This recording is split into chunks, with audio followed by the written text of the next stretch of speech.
Hey there everybody, it's Rush from Path Less Pedaled, and today we're going to take a look at the brand new Brompton models. So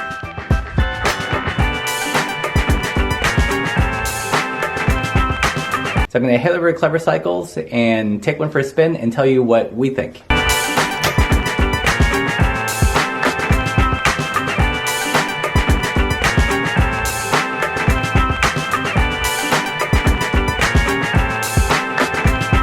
We're here at Clever Cycles, which is Brompton Mecca in Portland. If you're looking for anything Brompton related, this is a shop to go to. Cool new Brompton bag, wax canvas, but uses their attachment system. Another one for the traditionalist if you're in the Paradise. Ooh, and a fuzzy one. But we're here today to look at the new Brompton.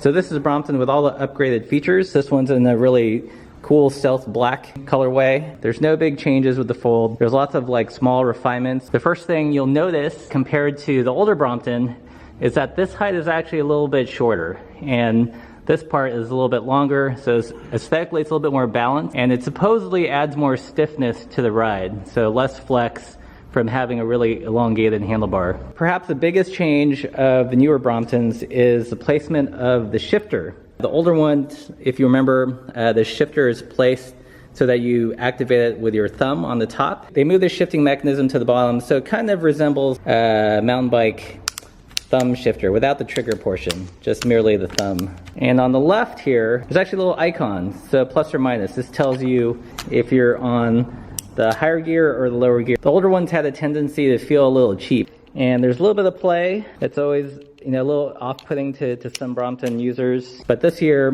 they've really done a lot of work to upgrade the shifters, and they feel snappy. All right, so enough talking. Let's actually take it for a spin.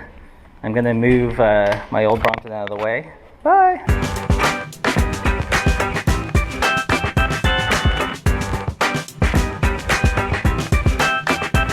So the first thing I notice is that these shifters are really, really nice. They're really responsive. There's none of that kind of cheap, loose feeling that I used to get with the older shifters. I mean, the older shifters work great, but these are just next level. Another nice touch are all the icons. These are numbered 3, 2, 1, and this has a plus or minus. So it lets new Brompton users know what gear they're in. They don't have to remember which direction to shift. They can just look at the icons. Another thing I really like are the brakes. They're not just an aesthetic upgrade, but they feel really powerful. There's no slop or sponginess at all.